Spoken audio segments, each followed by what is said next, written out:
ఓం నమః శివాయ. ఓం నమో నారాయణాయ. ఓం నరదృష్టి నివారణ కాల భైరవాయ నమో నమః. ఓం దిగంబరాయ విద్మహే గరుడ వాహనాయ ధీమహి తన్నో నరదృష్టి నివారణ కాల భైరవ ప్రచోదయాత్. హరి ఓం. ప్రణో దేవి సరస్వతి వాజేభిర్వాజినీవతి ధీనామవిత్రీవతు మహాసరస్వత్యై నమః. హరి ఓం. మా ఛానల్కి స్వాగతం. చూస్తున్న వీక్షకులకు ప్రేక్షకులకు ప్రియ కాల భైరవ భగవద్బంధులకి స్వాగతం పలుకుతూ మమ్మల్ని ఎంతగానో ఆదరిస్తూ ఉండబడేటటువంటి ప్రియ సోదర సోదరీమణులకు సనాతన ధర్మ సంరక్షకులకు వీక్షకుల అందరిపైనను కాలాన్ని శాసింపజేసే శక్తి కాలభైరవుడికి ఉంటుంది కనుక కాలాన్ని అందరికీ కూడా విద్యార్థులకు ఉద్యోగస్తులకు వ్యాపారస్తులకు అందరికీ మంచి ఆయురారోగ్యాలను మనశ్శాంతిని ప్రసాదించాలని మనసారా కోరుకుంటూ కాళభైరవ స్వామికి ఆశీస్సుల చేత 1-2-2025 నుండి 15-2-2025 వరకు పుట్టినటువంటి వారందరికీ కూడా ముందస్తుగా జన్మదిన శుభాకాంక్షలు. గతంలో వివాహం చేస్తున్న వారికి వివాహ వార్షికోత్సవ శుభాకాంక్షలు. ద్వాదశ రాశుల్లో గ్రహ గమనాలు ఒకసారి వీక్షింపచేద్దాం. వృషభ రాశిలో దేవగురు బృహస్పతి సంచార స్థితి, మిథున రాశిలో కుజ భగవానుడు సంచార స్థితి, కన్యరాశిలో కేతు సంచార స్థితి, మకర రాశిలో రవి బుధాదిత్య రాజయోగ సంచార స్థితి, కుంభరాశిలో శని భగవానుడు స్వక్షేత్ర సంచార స్థితి, మీనరాశిలో శుక్రుడు మరియు రాహు సంచార స్థితితో ద్వాదశ రాశుల్లో గ్రహ గమనాలు ఈ విధంగా ఉన్నాయి.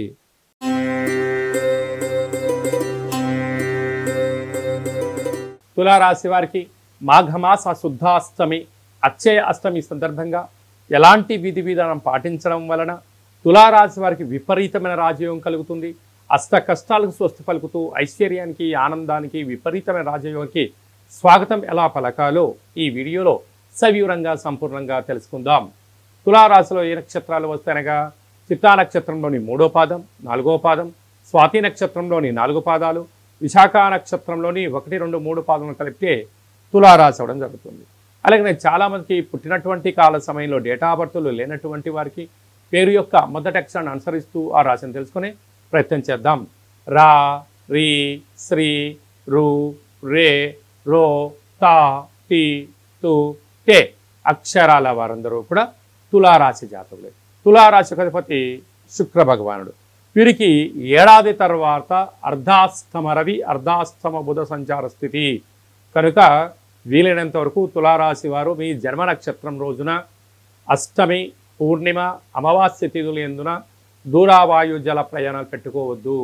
వాహన ప్రమాదాలు పొంచి ఉన్నాయి.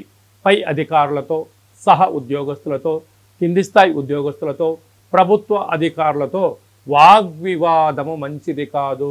అహంకారాన్ని వీడండి, జ్ఞానంగా ఉండండి, పట్టుదలలకు వెళ్ళొద్దు. ఓపిక, పట్టుదల, సహనం, ఓర్పు, నేర్పు ద్వారా 90% ప్రమాదాలను నివారించే పరిస్థితి ఉంటుంది.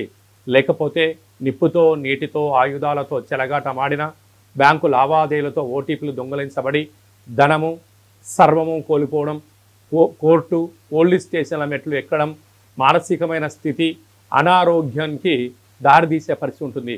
అధికంగా ఆలోచించారా బ్రెయిన్ స్ట్రోక్, పెరాలసిస్ వచ్చేటువంటి అవకాశాలు చాలా అధికంగా ఉన్నాయి. కనుక సకాలంలో తిండి, సకాలంలో నిద్ర, ప్రశాంతమైన వాతావరణంగా ఏర్పరచుకోగలిగినట్లయితే తులారాశి వారు అనేక రకాలమైన వ్యాధుల నుండి, ప్రమాదాల నుండి, శత్రువుల నుంచి రక్షించుకునే సమయం ఆసనమైందని చెప్పి గుర్తుపెట్టుకోవాలి. సంతాన స్థానంలో శని భగవానుడు సంచారం చేయడం వలన వివాహమైన వారికి సంతాన యోగము, పిల్లల యొక్క చదువులు, అభివృద్ధి, విదేశాలకు వెళ్ళాలి, రాజయోగాలు ఎలా పొందాలి, ఆస్తులు, చరాస్తులు, క్రయ విక్రయాలు యోగదాయకం. 6వ స్థానంలో శుక్రరాహుల సంచార స్థితి ఉండడం వలన దయచేసి అప్పులు ఇవ్వద్దు, అప్పులు తెచ్చుకోవద్దు. విలాసవంతమైన జీవితం గడపాలని మీకు కోరిక ఉంటుంది. అలా అని చెప్పి హంగులకు, ఆర్భాటాలకు, విందులకు, వినోదాలకు మీరు వెళ్ళారా? జనాలు చాలా తెలివైన వారు. మిమ్మల్ని మీరు అంతటి వారండి, మీరు ఇంతటి వారండి, మీరు గొప్పవారండి, మహానుభావులండి అని చెప్పి అంటే వారి యొక్క అవసరాలను మాటల ద్వారంలో మీ ద్వారా తీసుకొచ్చి మిమ్మల్ని ముందుండి ఆ ఖర్చు పెట్టిచ్చేసి తిని తాగేసి వెళ్ళిపోయిన తర్వాత ఆ బిల్లులు కట్టలేక క్రెడిట్ కార్డులను కట్ చేసి అప్పులు చేసి ఇబ్బందులకు గురి చేసే సమయం ఆసనమైంది. కనుక వీలైనంత వరకు ఏకాంతంగా ఉండండి, ప్రశాంతంగా ఉండండి, గొప్పలకు వెళ్ళొద్దు. అదే కాదు అష్టమంలో గురువు అంటే చిన్న చిన్న విషయాలలో ఆందోళన, మీరు ఆవగింజను భూతద్దంలో చూస్తే గుమ్మడికాయలాగా మారిపోతుంది. అలాగే ఒకసారి చిన్న సమస్య కూడా పెద్దగా ఉండే అవకాశాలు ఉంటున్నాయి. కనుక సమస్యలకు ఎలాంటివి వచ్చినా వాటిని తట్టుకునే మనోధైర్యాన్ని భగవంతుడు ఇవ్వాలని తులారాశి వారు కోరుకోవాలి. భాగ్యస్థానంలో కుజుడు, ప్రేమికుల మధ్య విభేదాలు వచ్చే అవకాశాలు ఉన్నాయి. భార్యాభర్తల మధ్య విభేదాలు వచ్చేటువంటి అవకాశాలు ఉన్నాయి.